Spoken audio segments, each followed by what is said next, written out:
à la séance 9 qui porte sur l'analyse qualitative.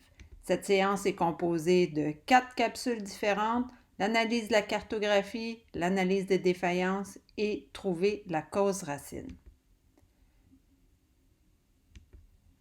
Je vous rappelle la mise en contexte qu'on avait pour l'analyse quantitative. Donc, on avait la voie des processus, la voie des clients, où on avait déterminé qu'il y avait un ensemble d'indicateurs de performance, des métriques qui nous donnent l'information.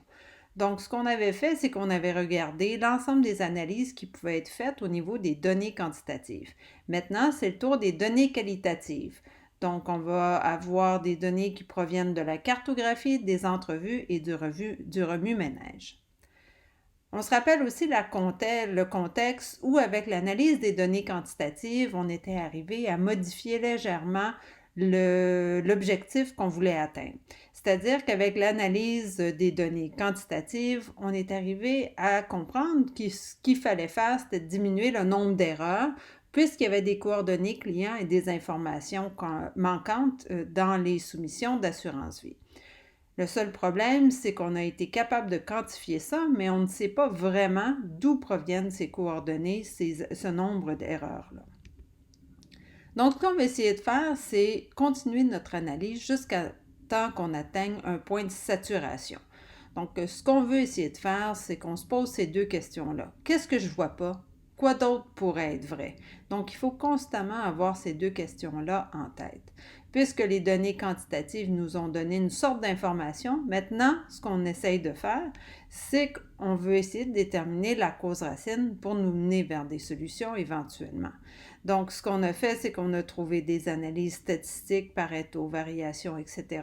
Et maintenant, on va compléter avec d'autres outils, comme le 5 pourquoi, le XM, l'analyse de la valeur ajoutée, Kano, pour essayer de voir si on est capable d'apprendre quelque chose d'autre.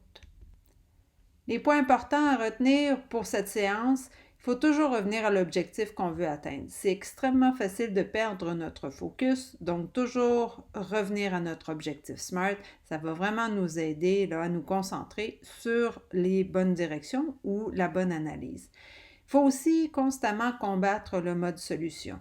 La manière dont le cerveau humain est fait, il cherche à trouver des solutions pour régler des choses. Donc, c'est malheureusement dans nos organisations, c'est rarement la première solution qui nous vient en tête qui est la meilleure. Donc, il faut prendre le temps, se forcer à faire cette analyse-là. L'autre chose, c'est qu'on va atteindre le point de saturation. C'est quoi le point de saturation? On n'apprend plus rien sur le problème. Donc, ce qu'on fait, c'est qu'on commence à se répéter et c'est à ce moment-là où on peut avoir un certain niveau de certitude sur la cause racine, c'est-à-dire la raison fondamentale de l'apparition d'un problème. Et quand on est capable de trouver la raison fondamentale, habituellement, c'est beaucoup plus facile de trouver une solution qui va venir régler ça au lieu de traiter continuellement des symptômes.